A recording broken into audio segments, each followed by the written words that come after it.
Dalam No Need to Call It Konspirasi, bagian tentang kontrol ekonomi dan politik adalah salah satu aspek yang paling kritis dari argumen Gary Allen.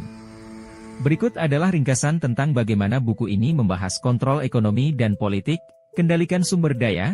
Allen berpendapat bahwa kelompok elit global berusaha mengendalikan sumber daya ekonomi penting untuk memanipulasi dan mengontrol negara-negara. Ini termasuk pengaruh besar terhadap bank-bank internasional, korporasi besar, dan lembaga-lembaga keuangan yang memiliki kekuatan untuk mempengaruhi kebijakan ekonomi global. Krisis ekonomi sebagai alat, buku ini mengklaim bahwa elit ini menggunakan krisis ekonomi sebagai alat untuk mencapai tujuan mereka. Dengan menciptakan atau memanfaatkan krisis, mereka dapat memaksakan perubahan kebijakan yang menguntungkan mereka, seperti kebijakan yang memperkuat pengendalian ekonomi dan mengurangi kebebasan ekonomi individu. Pengaruh terhadap pemerintah, Allen berargumen bahwa elit global memiliki pengaruh besar atas pemerintah di berbagai negara, terutama negara-negara besar seperti Amerika Serikat.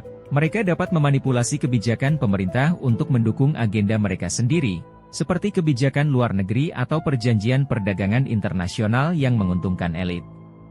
Peran organisasi internasional, buku ini menuduh bahwa organisasi internasional seperti Perserikatan Bangsa-Bangsa, PBB, Bank Dunia, dan Dana Moneter Internasional, IMF, seringkali digunakan oleh elit untuk memajukan agenda mereka. Allen berpendapat bahwa lembaga-lembaga ini membantu memperkuat kontrol elit dengan menciptakan ketergantungan ekonomi dan politik di negara-negara berkembang. Pengaruh terhadap kebijakan domestik. Di dalam Amerika Serikat, Allen mengklaim bahwa kebijakan domestik seringkali ditentukan oleh kepentingan elit daripada oleh suara rakyat. Ini termasuk kebijakan fiskal, moneter, dan peraturan yang diatur untuk menguntungkan kelompok tertentu di atas kepentingan umum.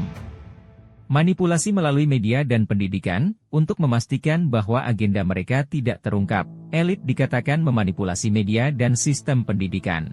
Mereka berusaha mempengaruhi opini publik dan mendidik generasi mendatang untuk menerima pandangan mereka, sehingga mengurangi kemungkinan penentangan terhadap kebijakan dan kontrol yang mereka terapkan. Buku ini mencerminkan pandangan bahwa banyak peristiwa dan kebijakan global tidaklah acak, melainkan hasil dari perencanaan dan pengaruh oleh kelompok-kelompok yang memiliki kekuatan besar. Meskipun argumen dalam buku ini banyak diterima oleh para pengikut teori konspirasi, kritik seringkali mencatat bahwa bukti yang disajikan bersifat spekulatif dan kadang-kadang tidak mendukung klaim-klaim besar yang dibuat. Jika Anda ingin menggali lebih dalam tentang bagaimana buku ini menjelaskan mekanisme kontrol atau ingin mengetahui kritik-kritik terhadap klaim dalam buku ini, beritahu saya.